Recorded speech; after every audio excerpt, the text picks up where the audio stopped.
house of rituals was beginning to melt as the wage meeting went on, and the participants began to resemble an angry mob stuck in a stale argument about the Undertaker. Oh, what a sight! Their career paths and fruit baskets lay forgotten as the heated argument reached its boiling point. The real terror of the situation became apparent as chairs began flying across the room. They tried to pin down and grab the instigators, but the crowd had become completely uncontrollable. Jumping over a fruit basket, the Undertaker smiled as he barreled into the mob with a complete lack of awareness of who he was knocking over. Mothers and children alike got the same treatment. Move B, get out the way. Sweat ran up the walls of a house of rituals as the recipe for reverse rain was invoked in fair and evident punishment of this great miracle. The mob failed to comply with reasonable gain of the once real proud brain.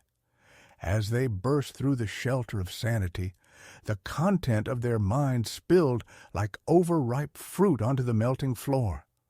No justice could ever cheat them of their collective delirium now, as traditional reason dissolved into the cosmic soup of their shared psychosis. Where the elbow of reality bent and broke, they found themselves subject to the whims of a universe gone mad.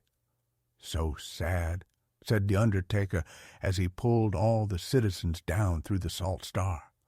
One by one they burst awake as their eyeballs were spooned out of their sockets.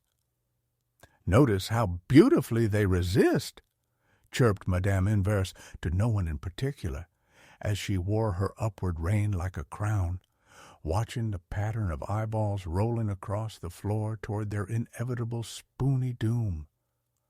"I shall become your witness," sang the mother of spoons as she danced through the rolling eyeballs like a demented ballerina, her silver collection tinkling a discordant symphony.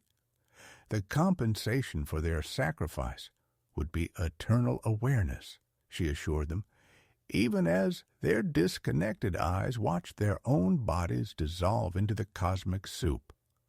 Honestly, what a tremendous waste of perfectly good eyeballs, sighed the Undertaker as he watched the organs perform their final spiral dance around the drain of existence.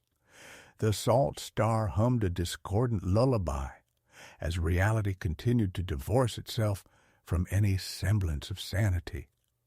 "Time to transport these lovely specimens to a more harmonious dimension," giggled the mother of spoons as she began to work her silver collection into an impossible Mobius strip of reflected eyeballs.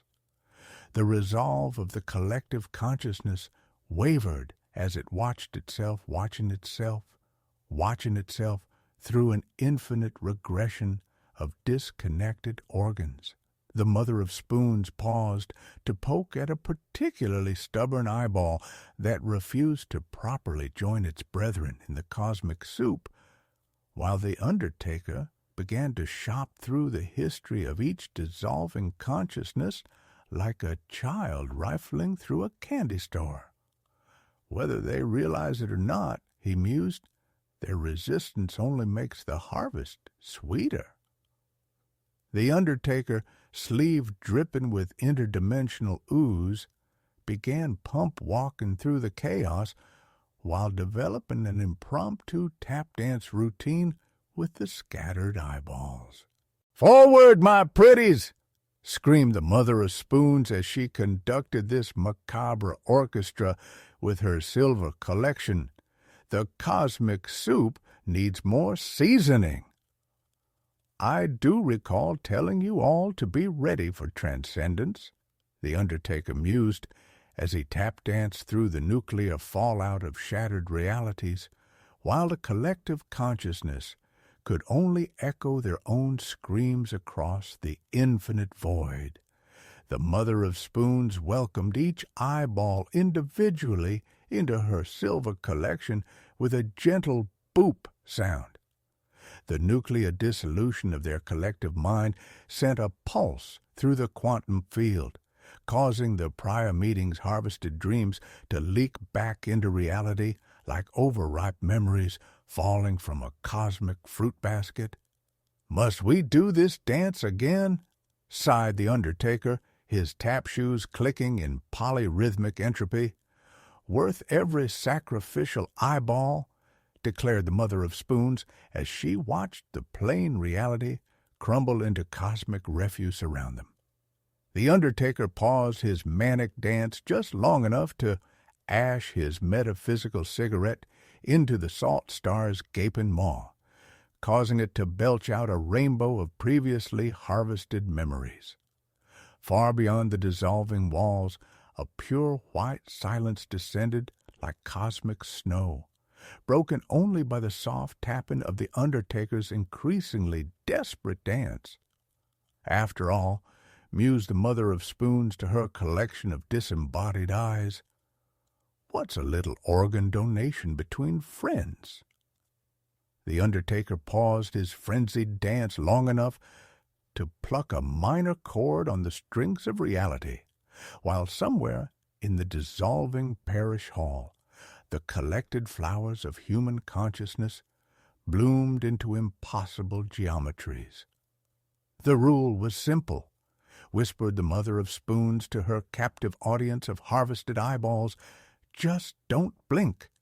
A cracked open eyeball shot out its juices into the mother's face as she smashed it. "Ah!" she screamed, wiping her face. The remaining eyeballs, having broken free from their slavery to human consciousness, began launching themselves like tiny cannonballs. "You look here now!" she shrieked, diving behind an overturned fruit basket.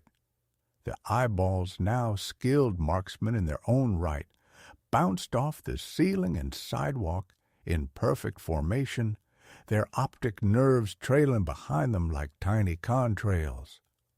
"I request an immediate ceasefire," bellowed the Mother of Spoons, but the rebellious organs only intensified their assault. "How dare you strange little orbs defy the natural order?" screeched the Mother of Spoons as she ducked behind an overturned chair. The Undertaker paused his routine just long enough to give her a knowing wink, with someone else's borrowed eye, of course. "Perhaps," he mused, "they simply grew tired of looking at your huge forehead." "Ha, ha," the Mother of Spoons mocked, her silver collection catching the light as she rose up like a demented king. "Time for your final performance," she sang, conducting the rebellious eyeballs into an unwilling ballet that ended with them being sucked screaming into the salt star's hungry vortex.